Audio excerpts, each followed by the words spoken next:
ആ മിനിസ്റ്ററെ, നിങ്ങൾ ഇവിടെ ഉണ്ടെന്ന് വിചാരിച്ച് തിരക്ക് വന്നല്ലേ? എങ്ങനെയുണ്ട് കാര്യങ്ങളൊക്കെ? സൂപ്പറായിട്ട് പോകുന്നെന്നാ പറഞ്ഞത്. ഇതുവരെ എല്ലാം ദീപു ഓക്കെ അല്ലേ? ഇതുവരെ എല്ലാം ശരിയാണ്, പ്രശ്നങ്ങളൊന്നുമില്ല. അതാ മുഖത്ത് നോക്കി അറിയാം, ടെൻഷൻ ഒന്നുമില്ല, വളരെ റിലാക്സ്ഡ് അറ്റ്മോസ്ഫിയർ.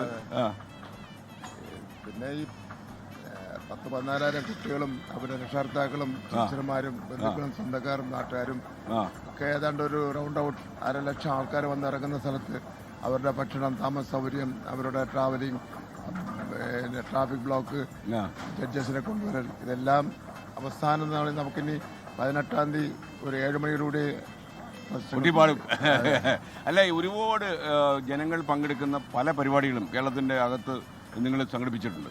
അപ്പോൾ ഈ ഇപ്പം നമ്മൾ നിങ്ങൾക്ക് നേരിട്ട് നിയന്ത്രണമുള്ള വിദ്യാഭ്യാസ വകുപ്പിൻ്റെ കീഴിൽ ഇങ്ങനൊരു കലാമേള, അത് ഇത്രായിരം കുട്ടികൾ, 15,000 കുട്ടികളെങ്കിലും പങ്കെടുക്കുന്നുണ്ടല്ലോ. അപ്പോൾ ഇത്രയും കുട്ടികൾ പങ്കെടുക്കുന്ന ഈ കലാമേള തൃശ്ശൂർ വന്നപ്പം അങ്ങ് വിദ്യാഭ്യാസ മന്ത്രി എന്നുള്ള നിലയിൽ ഏറ്റവും വലിയ വെല്ലുവിളിയായി തോന്നുന്നുണ്ടോ?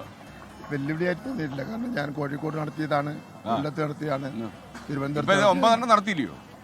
8 നടത്തി. അല്ല, 8 കഴിഞ്ഞ 2ാം പിണറായി ഗവൺമെന്റ് കാലഘട്ടം. അഞ്ചാമത്തെ. അപ്പം തൃശ്ശൂർ പൂരത്തിന്റെ ഒരു ടച്ചുണ്ട്. ഇവര് ഇളകും ഫെസ്റ്റിവൽ. ഇന്നലെയൊക്കെ സംഘ നൃത്തത്തിനെല്ലാം തറയിലിരുന്നാണ് ആൾക്കാർ കണ്ടത്. അത്ര വലിയ കോച്ചിനെ. പൊതുവിൽ ഇന്നലെ വരെ ഒരു പരാതികളുമില്ല. എല്ലാം നന്നായി പോവുകയാണ്, കൺട്രോൾഡാണ്. അല്ലെ, ഞാൻ ഇവിടെ വന്ന് കണ്ടപ്പോ ചുമ്മാ റാൻഡമായിട്ട് നമ്മൾ ചില ആൾക്കാരോടൊക്കെ ചോദിച്ചപ്പോൾ എല്ലാവരും ഹാപ്പിയാ. കാര്യം ഈ തൃശ്ശൂരിലെ എനിക്ക് തോന്നുന്നത് അറിയാം, നമ്മൾ അവർക്കൊരു പൂരം സ്റ്റൈലാണ് എല്ലാത്തിലും.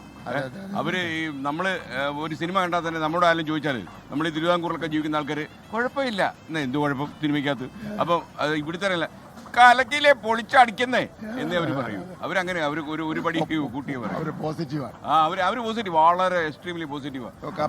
ഓക്കെ, അപ്പോൾ എനിക്ക് തോന്നുന്നത് ഞാൻ കഴിച്ചോളാം, അങ്ങേ എടുത്തോട്ട് വരാം. അങ്ങ് നന്നായിട്ട് ഭക്ഷണം കഴിച്ചോളാം, ആരോഗ്യമൊക്കെ ശ്രദ്ധിച്ചോളാം. നമുക്കതേ പറയാവുള്ളൂ. നമുക്കൊരു മന്ത്രിയോട് പറയാനുള്ള ഏറ്റവും വലിയ കാര്യം ആരോഗ്യമൊക്കെ ശ്രദ്ധിക്കണം എന്ന് തന്നെ. ഓക്കെ, കൊടുക്കാനുള്ള സമയമാണ്. പ്രധാന വാർത്തകൾ പോകണം എന്ന് നമുക്ക് പ്രധാന വാർത്തകൾ കൊടുത്താലോ? തയ്യാറാണ്. ഓക്കെ, അപ്പൊ ഹെഡ്ലൈൻസിലേക്ക് പോവാം. അപ്പോൾ പ്രിയപ്പെട്ടവരെ, പ്രധാന വാർത്തകൾ എൻജോയ് ചെയ്യുക. അത് കഴിഞ്ഞാൽ ഉടൻ നമ്മൾ ഈ കലവറയിലെ ഭക്ഷണത്തിന്റെ ചില പുരാണം കൂടി പ്രിയപ്പെട്ട പ്രേക്ഷകരോട് പറയാനുണ്ട്, അല്ലേ? എന്തോ പറയാനുള്ള ഉണ്ടല്ലോ? ഉണ്ട്.